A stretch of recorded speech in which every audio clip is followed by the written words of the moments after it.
fix a broken cue. What I mean by that is a cue that your pup or dog no longer responds to. They would always sit when you ask them to or lie down when you ask them to, and now it's hit or miss or it doesn't happen at all. So what could be going on and what can you do to try to fix it? First, let's think about some reasons why they may suddenly not be responding. One, may not have been as well trained as you thought it was, each individual cue. Maybe you started out doing lots of training, lots of reinforcement, and then you suddenly thought, he already knows it. I don't need to train that anymore. I don't need to reinforce it anymore. And all of a sudden the behavior starts to fall apart. We need to be reinforcing behavior for quite a while before we decide to start pulling back on the reinforcement, whether it's a food reward or petting praise, whatever you're, kind of graduating onto after clicks and treats. But we can't assume a week or two into training that our puppy or dog's got it. We are teaching them English as a second language, to pair a word with a single behavior, and then practicing it for many, up to about 1,000 repetitions over a period of time before we start thinking, oh yeah, he already gets that. He probably doesn't.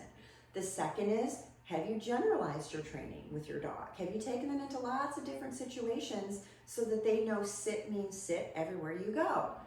Probably not during the pandemic, so that's a common problem people are having right now. We need to generalize our training. 3, the distraction level. Has your environment changed? Is your dog suddenly more distracted? Did your neighbors get a dog that barks on the other side of your fence, and so every time you call your dog to come in, now he's got this dog barking at him? Big distraction. So we need to think about distractions too. And those kind of fall into line with generalization also. And the age of your puppy or dog. If you had a puppy who's doing really great at 10 weeks old and now at 16, they're like, I don't really want to pay attention anymore. It can just be a developmental phase too. So we need to think about what could be the reason our pup or dog is suddenly intermittently following cues or not following them at all anymore. What I have found the most successful, and what I would encourage you to do, is whenever things aren't going well in training, you want to go backwards and go back to the simple process of shaping and capturing behavior. In other words, capturing your dog, offering sits, click, treat every time their tail hits the floor. Do that 4 or 5 times and then start adding the word on again. So whenever you're struggling in training, go back a couple steps or a step to where your dog is being successful. Maybe that means you need to go back to training indoors for a day or two, or you need to, up the value of the food, or you need to be using your clicker again. If you're finding things are falling apart, pull your training tools back out. Your dog is telling you with the way they're responding, something changed here and I'm not really understanding what's going on. And sometimes we have to think about the motivation. We can't just assume our dogs wake up every morning with the burning desire to just follow orders from us. We do have to motivate them. We have to reinforce them. We have to participate and have fun in training. Otherwise, it's just a mundane routine. And some dogs, quite honestly, they get bored with it.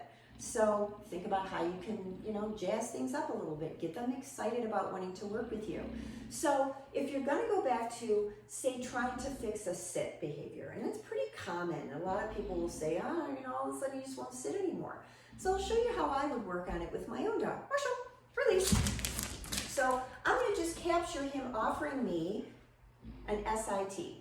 As soon as he puts his tail on the floor, he's going to hear the click, and then I'm going to toss a treat for him to go and get and see if he can come back and offer the behavior to me again.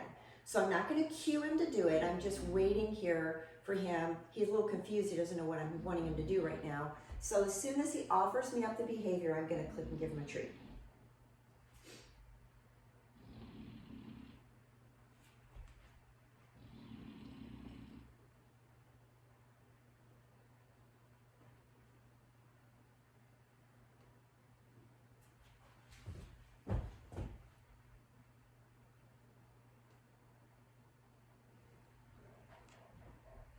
Soon as his tail hits the floor, click, I'm going to toss a treat on the floor for him to get, and then I'm going to see if he'll come back and repeat what he just was reinforced for.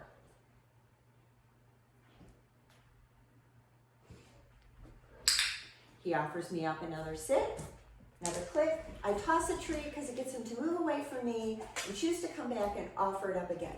So I wait him out again. He's now had 3 times of coming up and just offering a sit, which immediately results in a click and a treat. I'm gonna let him do 1 more before I go back to giving it a name again.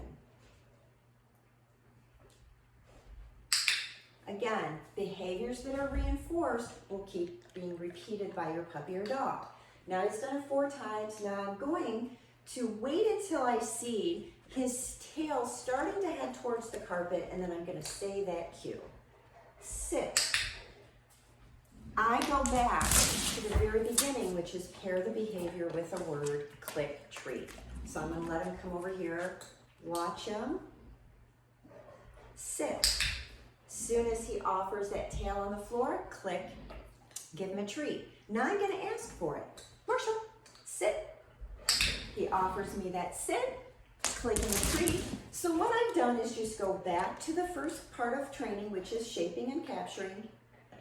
He's put his tail down, I click, give him a treat, I reinforce it 4 or 5 times, and then I go back to adding the cue as I'm seeing him do the behavior.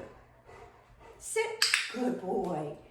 I watch for his tail to start to move towards the floor, add the word click, treat. Now I want to be able to just go back to what I was doing. Marshall, sit. Say the cue, he immediately follows it, click, give him a treat. So you can correct or fix a broken cue, sit, by going back to the basics of how you started teaching it in the first place.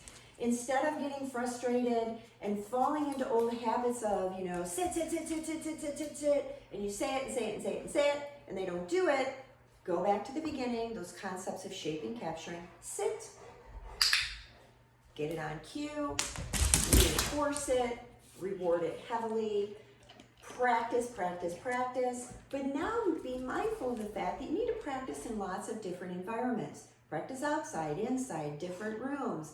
If you go somewhere, if you go on a walk, if you're just walking down the street, just stop and ask them, sit. Mix it up.